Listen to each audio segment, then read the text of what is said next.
Encore acclamer notre Seigneur. Alléluia.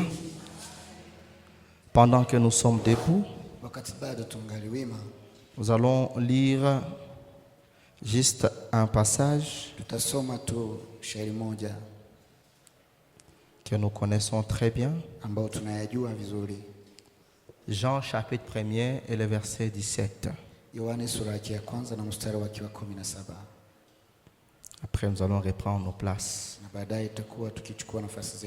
Pour ceux-là qui sont venus aujourd'hui, notre verset de base se situe dans Daniel chapitre 9.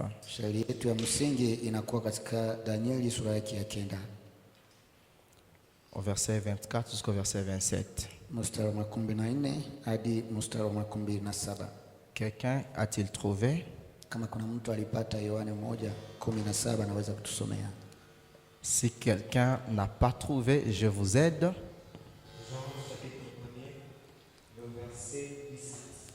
La parole de Dieu est ici. Amen. Si la loi fut donnée par Moïse, la grâce et la vérité sont venues par Jésus-Christ. Parole du Seigneur. Amen. Nous pouvons acclamer notre Seigneur et reprendre nos places.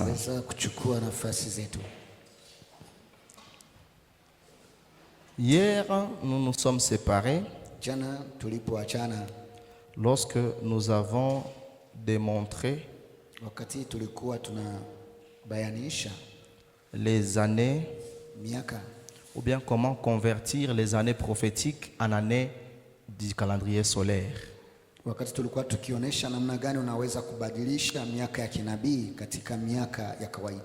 Aujourd'hui, nous allons faire quelques démonstrations. Après, nous allons entrer dans le temps de la grâce.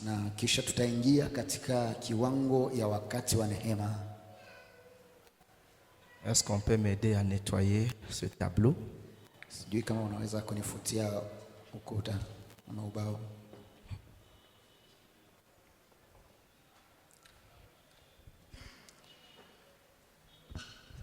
Ce que nous avons fait ici, c'est juste les mathématiques pour changer une variable en une autre. La formule que nous avons utilisée, nous avons juste pris les années prophétiques que je peux abréger par AP.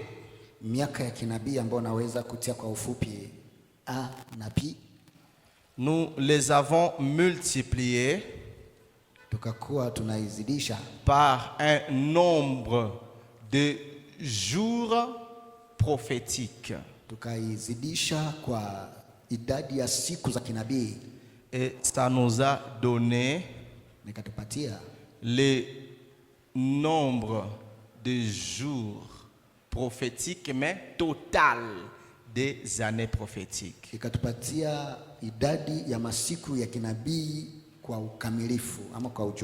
Tout en sachant que le nombre de jours prophétiques égale à 360 jours par an.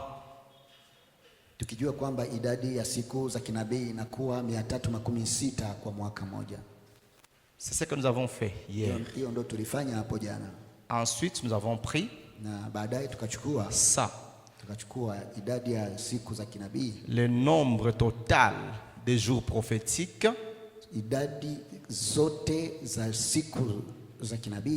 nous l'avons divisé par le nombre des années, des jours d'une année solaire, mais une année bissextile.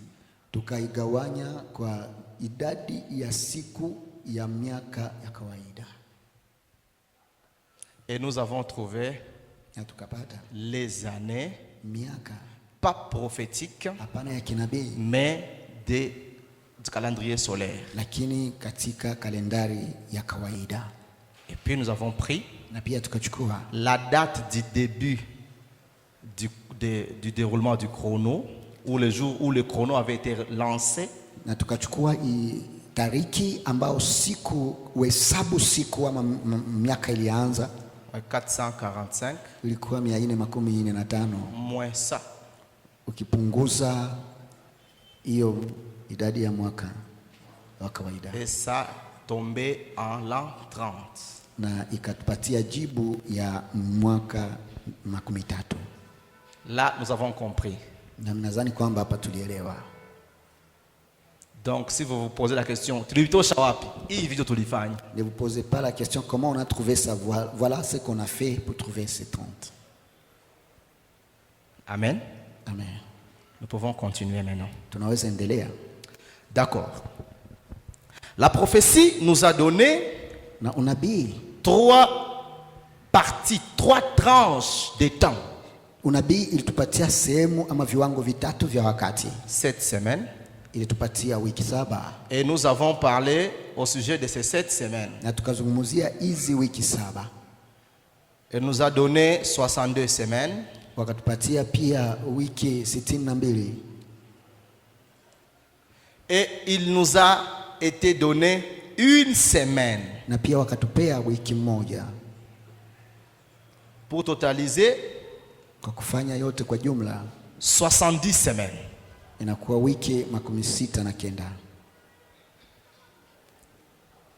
Si vous êtes nouveau, kama unakuwa mgeni, tout ceci se retrouve dans Daniel 9. Na yote inapatikana katika Danieli sura yake ya 9. À partir du verset 24 ukianzia kwa mstari wa 24 jusqu'au verset 27. hadi 27. Alors, sasa la prophétie a dit na unabii ulisema que après les 69 semaines, kisha hiyo wiki 69, ou bien le jour où les 69 semaines seront réalisées, wala siku ambao hizi wiki 69 zitakuwa zikitimia, un oint va se présenter. Na mpakaliwa mafuta atajitokeza. Ce oint-ci, na huyo mpakaliwa, c'est notre Seigneur et Sauveur, ni Bwana wetu Mwokozi Jésus-Christ. Yesu Kristo. Alors, la prophétie dit sasa unabii que umesema après les 69 semaines, kisha hizi wiki 69, il y aura 2 grands événements qui vont se passer. Kutakuwa matokeo kubwa mawili ambayo itapitikana. Premièrement, ya kwanza jambo, c'est que le roi sera retranché. Ni kusema mpakaliwa mafuta atatolewa. Et là, nous sommes ici. Ama takatiliwa. Na hapa tuko hapa.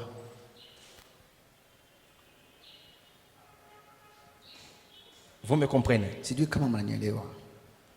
Premièrement, le roi sera retranché. Mpakaliwa atakatiliwa ama ataondolewa. Ou bien mourra. Wala tafa. Mourra. Alors, sasa la chose était arrivée en l'an 33. Na hiyo jambo imefikia katika mwaka wa 13. Parce que Jésus avait fait un ministère de 3 ans et demi. Kwa kuwa Yesu amefanya tu huduma wa miaka 3 na nusu. Jésus était mort. Yesu akafa. La prophétie avait dit que unabii ulisema kwamba il sera retranché, naye atakufa, et il ne laissera pas de successeur. Wala hata mrithi. Ce détail est d'une très grande importance. Na hii imekuwa na umuhimu mkubwa sana. Pourquoi? Kwa nini? Parce que selon la lignée royale, kwa sababu kulingana na ukoo wa kifalme, si les Romains n'étaient pas en train de coloniser le monde à cette époque-là, kama Waroma hawakuwa wanatawala ulimwengu mzima kwa wakati huo, ça serait Joseph, époux de Marie, ingelikuwa Yusufu mume wa Maria, qui serait roi d'Israël, ambaye angekuwa mfalme wa Israeli. Lorsque vous regardez la généalogie de Jésus-Christ, ukitazama ukoo wa kizazi ya Yesu Kristo, Joseph, époux l'époux de Marie Yusufu mume wa Maria est un descendant direct du roi David. alikuwa kizazi kutoka ukoo wa Daudi. Si le jour où Jésus faisait son entrée à Jérusalem, Kama siku ambao Yesu alikuwa akiingia Yerusalemu tatu, il ressuscite naye akafufuka et puis il monte, na akapaa, sans pour autant dire toi tu prends ma place. bila kusema wewe uchukue nafasi yangu. Et il annonce une chose: Na anatangaza jambo moja, je reviendrai. sema nitarudi mimi. Alléluia. Amen. Et tout ça c'est après les 62 semaines. Na hiyo ni baada tu ya wiki 62. C'est pourquoi Ndio maana un jour siku moja Jésus doit revenir lazima Yesu arudi pour accomplir une prophétie que l'Éternel Dieu avait donnée à David, ili apate kutimiza unabii moja ambao wa milele ampatia Daudi, lui disant: kumwambia il ne manquera jamais quelqu'un qui vient de ta lignée hakutakosa mtu anatoka katika ukoo wako et qui domine sur le trône d'Israël. ambaye atakaa kwenye kiti cha Israeli. Voilà pourquoi Mzee Yvon nous a précédés en disant Ndio maana mzee Yvon alitutangulia akituambia que Jésus doit régner 1000 ans kwamba Yesu lazima atawale miaka 1000 pour totaliser ili apate ou bien pour kutimiza accomplir ili apate kutimiza sa vraie place d'un vrai Adam. Un homme soumis, un homme obéissant qui obéit et qui règne un règne de 1000 ans. ili apate kuwa Adamu wa pili, mwanaume, mtu ambaye anakuwa mtiifu sana na ambaye anatawala katika utawala wa 1000 miaka. Est-ce que nous sommes ensemble? Je, tuko pamoja? Alors, Sasa la prophétie disait: na unabii ulikuwa unasema un roi, le peuple d'un chef qui viendra, anasema taifa ya huyo mwongozi ambaye atakuja détruira la ville naye itaharibu mji et le sanctuaire. na pia maskani. Pourquoi j'ai fait allusion au royaume hier? Kwa nini nilitazamia ufalme jana? Parce que ces royaumes interviennent ici. Kwa sababu hiyo falme inakuwa nafasi mahali hapa. J'ai dit qu'il y aura 7 royaumes terrestres, Nikasema kwamba kutakuwa falme kubwa 7 puis duniani, viendra un 8e na baadaye kutakuja ya mnane qui ufalme sera éternel. ambayo itakuwa ya milele. Hier, j'ai commencé par dire Na jana nikaanza kusema qu'il y aura 7. kwamba kutakuwa 7. Mon 3 ici. 5, 6, 7. Et puis le 8e. na ya mnane itakuweko. Ici, Na hapa nous avons l'Égypte. tunakuwa na Misri. Ici, nous avons la Syrie. Na hapa tunakuwa na Asuria. Assyrie. Ici, nous avons la grande Babylone. Na hapa tunakuwa na Babiloni kubwa. Ici, nous avons les Mèdes et les Perses. Na hapa tunakuwa na Wamedi na wa Perses. Ujerumani. Ici, nous avons la Grèce. Na hapa tunakuwa na Wagiriki. Ici, nous avons Rome. Na hapa tunakuwa na Roma. Ici, nous avons, les États-Unis et l'Angleterre. Les États-Unis, Hapa tuna Umoja wa Mataifa Marekani, et l'Angleterre. na pia England. Et ici, à la fin, Na hapa mwisho nous avons le royaume de Jésus-Christ. tunakuwa na ufalme wa Yesu Millennium. Kristo ya mwaka 1000. Millennium. Mais avant d'entrer ici, Baada ya kuingia katika hapa kwa ufalme wa Yesu, il y a une puissance, un royaume puissant kunakuwa falme kubwa qui dominera le monde ambayo itatawala ulimwengu pendant la 70e semaine. wakati ya wiki ya 17. C'est ça le royaume d'Antichrist. Ndio inakuwa ufalme wa mpinga Kristo.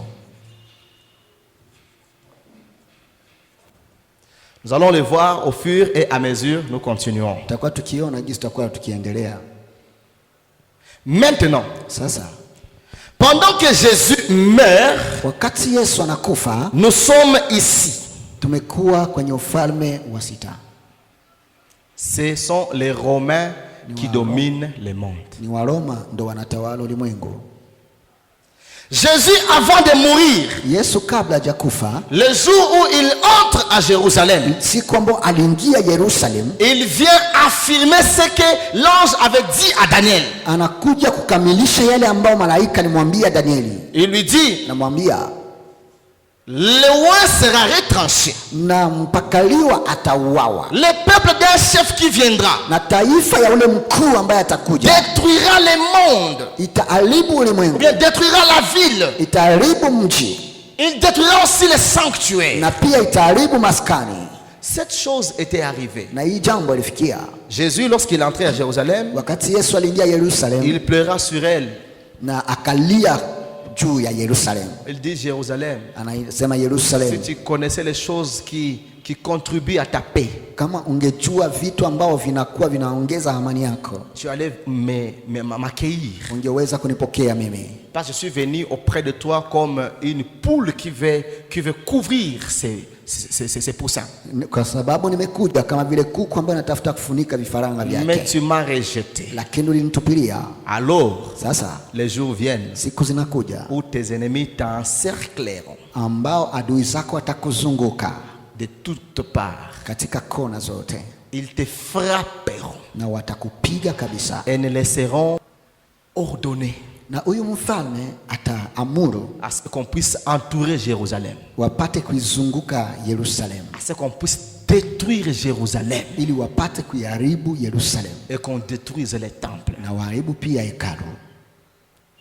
C'est à partir de l'an 70 Ni kuanzia kwa mwaka wa 17 que les Juifs avaient commencé à être persécutés partout dans le monde. ndo Wayahudi walianza kushambuliwa na kusumbuliwa ulimwenguni pote, Jusqu'à ce que même ils ont eu des difficultés à reconnaître leur tribu. mpaka jinsi walikuwa na ugumu ya kuweza kujua kabila lao. Alors, Sasa nous sommes ici. tunakuwa katikati ya wiki wa 62 na wiki moja, Katikati ya wiki makumi sita na kenda na wiki moja. Amen. amen. Mais qu'est-ce qui avait fait arrêter ce chrono? Sasa nini ilisimamisha hii muda? Parce que cette prophétie Kwa sababu hii unabii regarde le peuple juif. inakuwa inatazamia taifa la Wayahudi. Et pour votre information, Na kwa taarifa yenu, à la fin de cette semaine, kisha mwisho wa wiki hii Jésus reviendra sauver les Juifs. na Yesu atakuja kuokoa Wayahudi. Les Juifs jusqu'à présent, Mpaka sasa Wayahudi ils attendent un Messie qui doit les sauver. wanangoja Masia ambaye atawaokoa. C'est pourquoi Zacharie dit, Ndio maana Zakaria anasema quand Jésus reviendra, wakati Yesu atakuja tena ils pleureront watalia sana, parce qu'ils reconnaîtront celui qu'ils ont percé. kwa sababu watamtambua yule waliomtoboa, Et ils pleureront sur lui comme les gens qui pleurent sur la mort du fils aîné. na watamlia kama vile mtu anayemlilia mwana wa kipekee mzaliwa wa kwanza, Parce qu'ils reconnaîtront qu'il était venu pour les sauver. kwa sababu watagundua kwamba alikuja kuwaokoa, Mais au lieu de le recevoir na et de l'accepter, wasipompokea na ils kumkubali, l'ont rejeté. wao walimtupilia. C'est alors que, Ndiposa pendant qu'ils le rejetaient, walikuwa c'est wakimtupilia, alors qu'ils accomplissaient Jean chapitre 1er. walikuwa wakitimiza Yohane sura ya kwanza, La parole est venue chez les siens, na neno liwachia walio wake, mais les siens ne l'ont point reçu. lakini walio wake wakiipokea. Alors elle a fait quoi? Sasa kafanya nini? Elle est tournée vers les nations. Ikageukia mataifa. Tous ceux-là qui l'ont reçu, Wote waliompokea, la parole leur a donné le pouvoir de devenir enfants de Dieu, neno liwapatia mamlaka ya kuwa watoto wa Mungu, lesquels sont nés, ambao waliozaliwa non de la volonté de l'homme ni de la hapana chair, kwa matakwa ya mwanadamu wala ya nyama, mais de la volonté de lakini Dieu. kwa matakwa ya Mungu. Quand est-ce que Wakati gani cette pause a commencé? hii kusimamishwa ilianzishwa? La pause a commencé à la croix. Kusimamishwa wakati ilianzia msalabani. Parce que c'est à la croix que l'église est née. Kwa sababu ni msalabani ndo kanisa imezalikwa.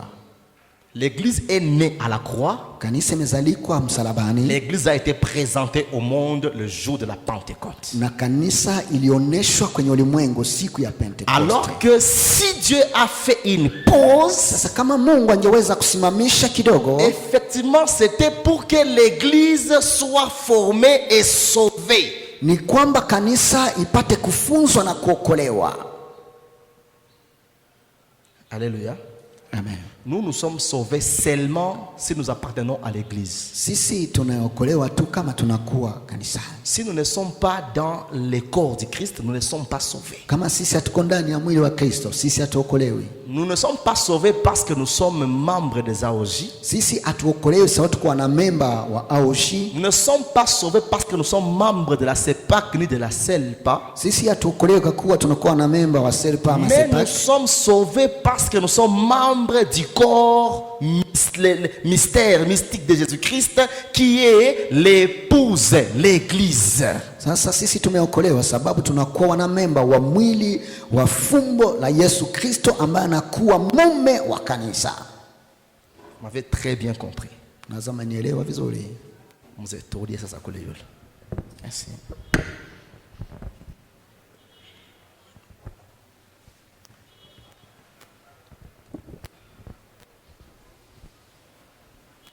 Alors, sasa après l'an 70, kisha miaka 70, après l'an 70 après Jésus-Christ, kisha miaka 70 kisha Yesu, après la destruction de Jérusalem, kisha kuharibiwa kwa Yerusalem, Titus lui aussi Tito naye pia va mourir. akafa.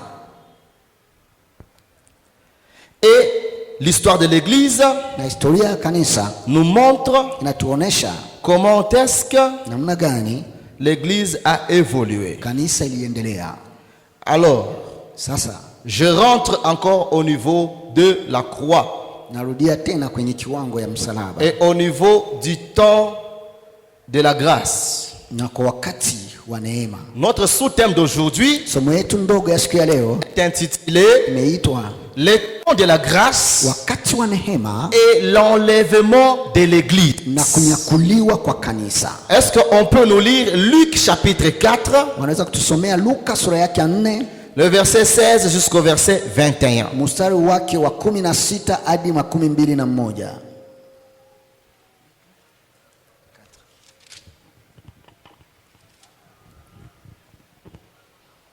Tunasoma Luka sura 4 kuanzia mstari wa 16 hadi 21. Tunasoma katika jina la Yesu Kristo. Amen. Il se rendit à Jérusalem où il avait été élevé et selon sa coutume, il entra dans la synagogue le jour du sabbat. Il se leva pour faire la lecture. On lui remit le livre du prophète Ésaïe. L'ayant déroulé, il trouva l'endroit où il est écrit: L'Esprit du Seigneur est sur moi, parce qu'il m'a envoyé pour annoncer une bonne nouvelle aux pauvres.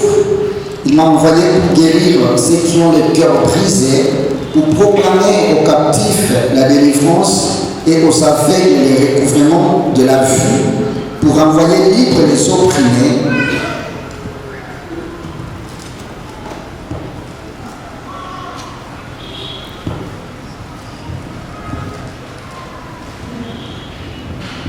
pour publier une année de grâce du Seigneur. Ensuite, il roula le livre, le remit au serviteur et s'assit. Tous ceux qui se trouvaient dans la synagogue avaient le regard fixé sur lui. Alors, il commença à leur dire: Aujourd'hui, cette parole de l'Écriture que vous venez d'entendre est accomplie par la parole du Seigneur. Amen. Dans mon deuxième chapitre, qui est dans la grâce et l'enlèvement, le point 1, c'est le temps de la grâce. Le temps de la grâce, pour ceux-là qui écrivent, c'est une parenthèse. C'est un peu comme une pause inakuwa kama ni kusimamishwa kwa kitu qui se situe entre ambayo inakuwa katikati la 69e semaine de Daniel katika wiki 69 ya Danieli et la 70e semaine de Daniel. na pia katika wiki 70 ya Danieli. Quelqu'un, le frère Trésor, m'a posé la question Na mtu mmoja ndugu Trezor swali moja de savoir pourquoi j'ai dit hier kwa nini nilisema hapo jana que Dieu avait donné avec exactitude kwa kwamba Mungu alipanga na uhakikisho l'année de la venue de Jésus-Christ, mwaka wa ujio wa Yesu Kristo, alors que Jésus dit personne ne connaît l'heure ni le temps, le jour ni l'heure. ijapo Yesu anasema kwamba hakuna mtu ajuaye siku na saa ya mwisho. Alors écoutez, Sasa sikia, cette période qu'on appelle le temps de la grâce, hii muda ambao inaitwa wakati wa neema elle est entre la 69e semaine inakuwa katikati ya wiki 69 et la 70e semaine de Daniel. na inakuwa wiki 70 ya Danieli. Alors que Japo hiyo l'ange parlait à Daniel, malaika alikuwa akimzungumzia Danieli, il répétait chaque fois, il est arrêté, il est arrêté. alikuwa anamwambia imeisha kusimikwa, imeisha kuamuliwa. Ça veut dire que c'est quelque chose qui émanait du conseil divin. Ni kusema ni kitu ambayo ilitoka katika baraza ya Mungu. Lorsque Joseph aussi parlait à Pharaon, Wakati Yusufu naye alikuwa akimzungumzia Farao, il avait dit aussi quelque chose de pareil. akasema pia naye jambo hili, Comment tu as vu le rêve deux fois? kwa kuwa umeota hiyo ndoto mara mbili, Ça veut dire que c'est quelque chose qui est déjà arrêté par Dieu. ni kusema ni jambo ambalo imeisha kusimikwa na kuamuliwa na Mungu. Alors lorsque Dieu arrête quelque chose, Wakati Mungu anaamua jambo fulani, cela émane encore de sa propre volonté de pouvoir enlever la chose ou laisser l'exécution se passer tel que prévu. C'est seulement de Dieu. ile inamrudia tena kwa wajibu na matakwa yake Mungu mwenyewe ya kutimiza aliyoyasema wala asipoyatimiza. Et si vous regardez et que vous lisez Romains chapitre 11, Na kama mnatazama na kuyasoma Waroma sura yake ya 11, vous allez voir comment l'apôtre Paul est en train de montrer aux Romains de ne pas rejeter Israël. mtaenda kugundua kwamba mtume iko nawaambia Waroma ya kwamba Mungu hakutupilia Israeli, Mais il a plu à Dieu d'abord de sauver les nations, lakini mpendeza kwanza Mungu aokoe mataifa, de laisser Israël pour un temps. aache Israeli kwa muda kidogo, Et après, il retournera encore pour sauver na Israël. baadaye atarudi tena kuenda kuokoa Israeli. Alors, Sasa pendant ce temps, katika wakati huu c'est un peu comme Dieu qui a arrêté 70 semaines pour sauver Israël. ni kwamba vile Mungu ndo ameweza kusimamisha hii wiki 70 ili apate kuokoa Israeli. Alors il dit, Sasa anasema je mets une pause sur ce chrono. nasimamisha kwanza mwenendo wa wakati, Je sauve d'abord les gens. naenda kuokoa kwanza mataifa. Quand je termine à sauver, Wakati namaliza kuokoa, nachukua tena hesabu yangu. vu que c'est quelque chose qui a été décrété par Dieu lui-même, Kwa kuwa ni jambo ambalo liliamuliwa na Mungu mwenyewe, Jésus dit aux gens, Yesu anawaambia watu, ce n'est ni moi ni vous qui connaissez, mimi wala ninyi ambao mnajua, mais c'est Dieu connaît. lakini Mungu mwenyewe Les jours où il dira, siku ambayo atasema va reprendre ton épouse, uende chukua bibi harusi wako, et je retourne encore vers Israël. kwamba jua inatokea mashariki Il parcourt la terre, na inazunguka ulimwengu, se couche à l'ouest. inaenda kusimamia magharibi, Et parce qu'il se couche à l'ouest, na wakati inasimamia magharibi il fait nuit. inakuwa ukiza, Et après la nuit, baada ya usiku le soleil se lève encore à l'est. inajua tena inajitokeza mashariki, L'est na mashariki représente Israël. inawakilisha Israeli Et l'ouest na magharibi représente les nations. inawakilisha mataifa. Mzee Yvon veut dire encore une chose ici. Mzee Yvon alisema tena jambo hapa. Il dit n'allez pas chez Jésus Msiende kwa Yesu huko à Jérusalem, huko Yerusalemu, dans les tombes, katika dans kaburi, dans les eaux, dans les pierres de Jérusalem. katika majiwe ya Yerusalemu. Ces gens-là n'ont pas Dieu. Kwa sababu wale watu hawana Mungu. Avec la mort Pamoja na kifo d'Étienne ya Etienne ya Stefano et la persécution de l'église à Jérusalem, na pia mateso mengi Yerusalemu, Dieu avait élevé un apôtre spécifiquement nommé comme apôtre des nations. na Mungu akamwinua aliyekuwa mtume wa kipekee ambaye anashughulika tu na mataifa. Et depuis lors, l'évangile est prêché parmi les nations. Na tangu sasa injili imetangazwa ndani ya mataifa, Les nations ont cru au Seigneur Jésus-Christ. na mataifa imwamini Yesu Kristo, Et la preuve en est que je vous prêche na Jésus de Nazareth. ni kwamba mimi na wahubiri Yesu wa Nazareti. Nous sommes au temps du soir. Tunakuwa kwa wakati wa jioni, Parce que les nations qui sont diamétralement opposées, kwa kuwa mataifa ambayo zinakuwa kinyume ama mbali, les nations mataifa et Israël, na Israeli ont changé de Dieu, na ufalme wa Mungu est en train d'être communiqué sur terre iko imetangazwa katika dunia à travers les nations. kupitia mataifa. Et Israël, Na Israel il travaille avec un sacerdoce royal, anatumika na ufalme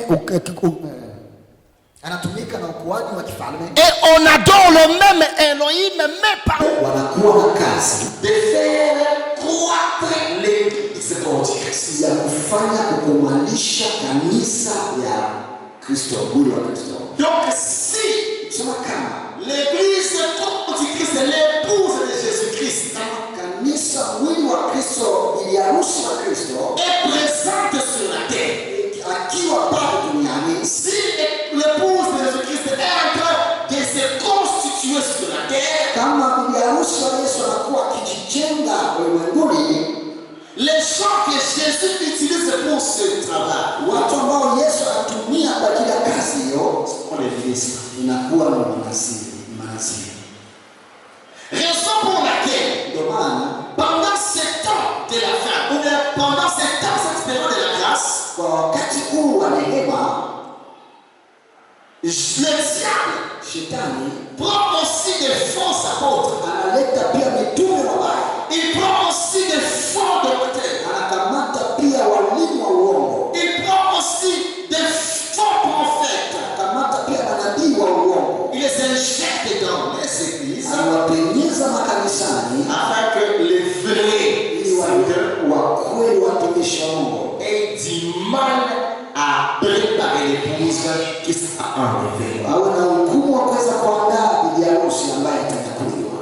Vous allez comprendre avec moi Utaelewa pamoja nami que le temps de la grâce, kwamba wakati wa neema nous sommes dans un combat. tunakuwa katika vita, Et ce combat, c'est un combat doctrinal. na hiyo vita inakuwa vita ya misingi ama ya mafundisho, Parce que l'épouse kwa sababu bibi harusi sera sauvée seulement par la foi. ataokolewa tu kupitia imani.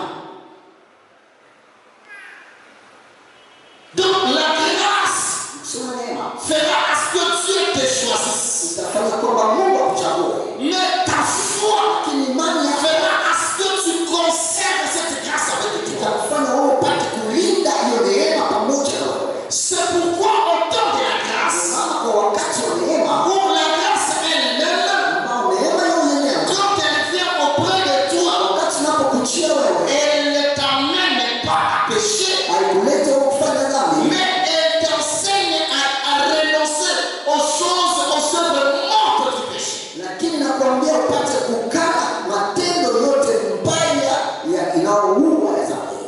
Tite chapitre 2, Tito sura yake ya pili versets 11 à 14. mstari wa 11 hadi 14. On nous dit la grâce de Dieu, source du salut.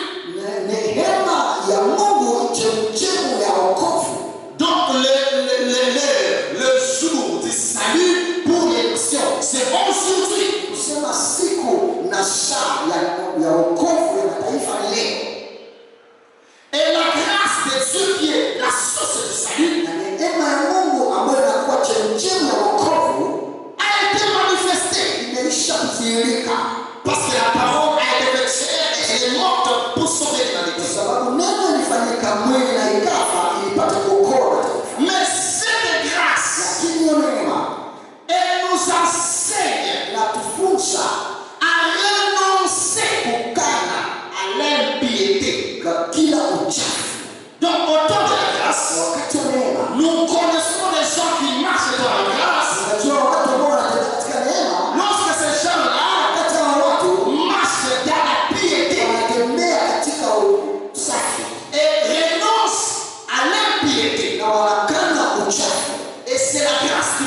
c'est là.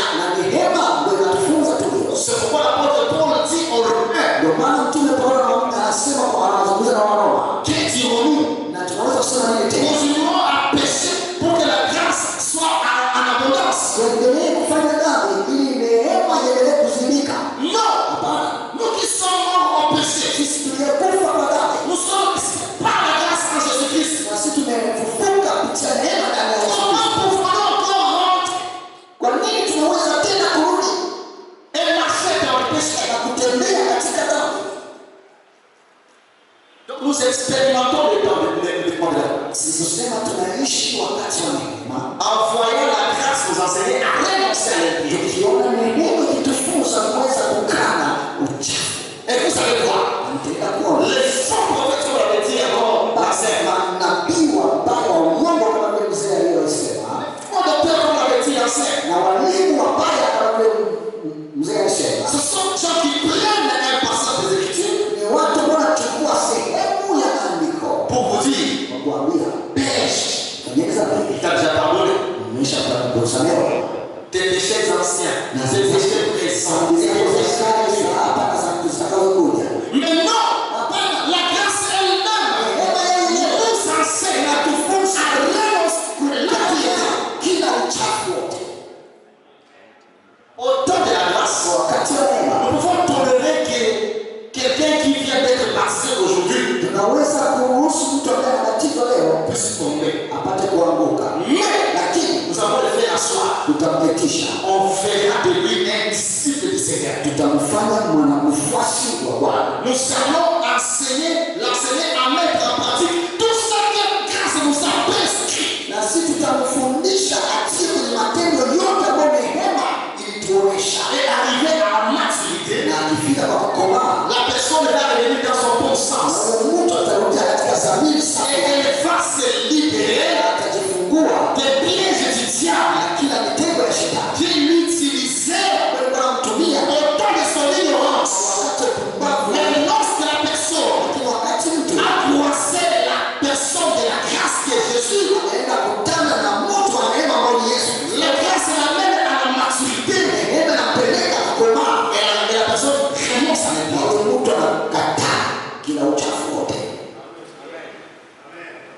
une église est efficace dans la formation des disciples.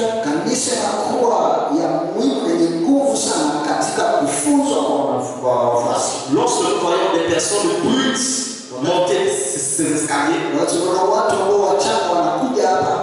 nous les faisons asseoir. Après une année, 2 ans, nous tombons au monde des hommes faits à la façon de Jésus-Christ.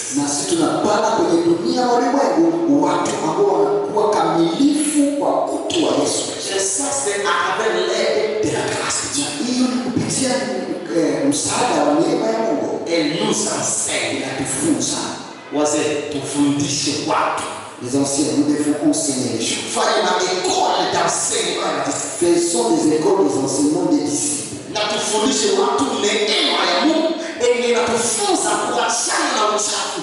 Et que nous puissions enseigner aux gens la grâce de Dieu qui nous enseigne à renoncer à toute impiété. La grâce nous enseigne à renoncer aussi à la deuxième chose. Dans cette période, vous connaîtrez quelqu'un qui jouit de la grâce de Dieu. Si la personne renonce à toutes les convoitises mondaines.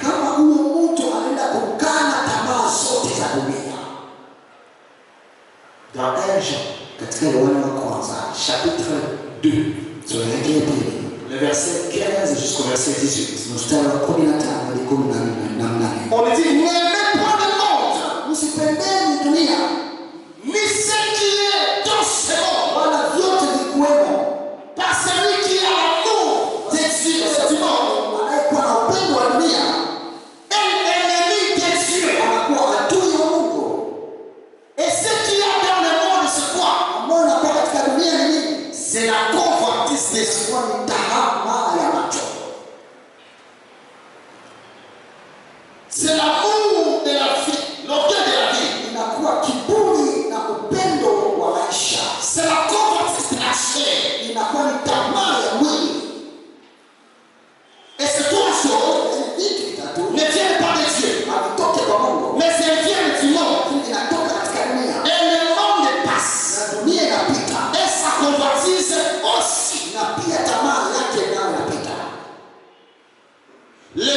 sont dans la grâce sont passagers dans ces mondes. Ils se préparent à l'enlèvement de l'Église. Alors, pour celui qui a la grâce, la grâce l'enseigne à renoncer à l'impiété et à renoncer à toutes les convoitises du monde. Et quels sont les fondés? Quels sont les fondés? Ils viennent enseigner le monde, l'église, la convoitise du monde. Wanakuja kufunza kanisa tamaa ya dunia. Voyez la montre que j'ai. Tu vois aussi mon costume. C'est $5,000. Tu es passé la nuit dans l'hôtel continental. Donc tu vois les gens qui veulent te prouver que si tu n'as pas vécu toutes ces choses, tu n'es pas dans la grâce de la partie. Mais ça c'est faux et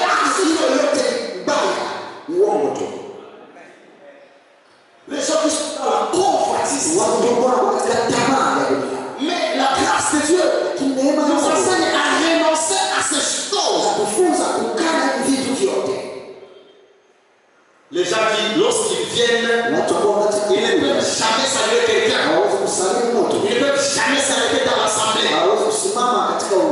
Ils ont des gardes du corps qui protègent les prophètes. Les prophètes ne peuvent jamais marcher comme ils marchent tout comme ça. Ils pensent que c'est comme ça à Dieu. Et même quand ils prêchent, vous voulez recevoir la personne que ce soit ils sont toujours dans la convoitise. Ils veulent prouver comment ils sont la grâce nous enseigne à renoncer à toutes ces choses. Jésus parlant dans Matthieu 10, il dit que la prière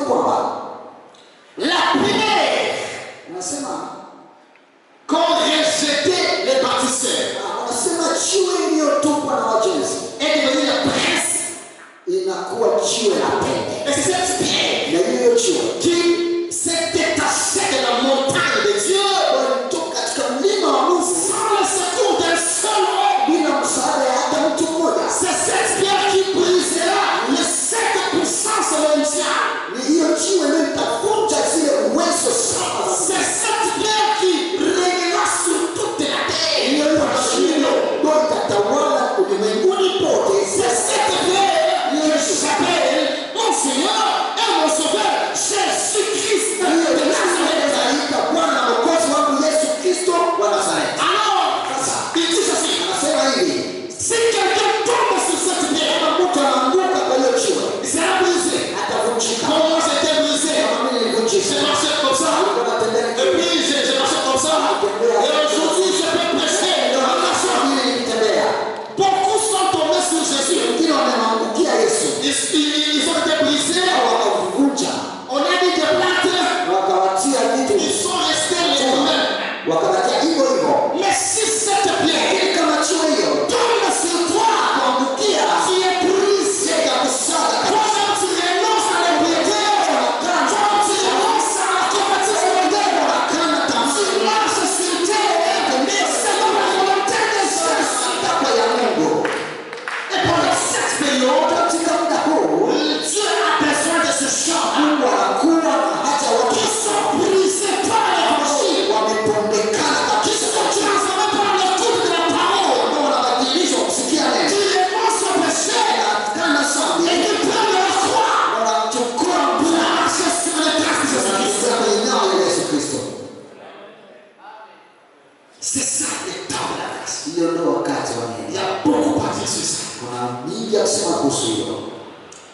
Mais le temps nous a dit que tu veux bénisse.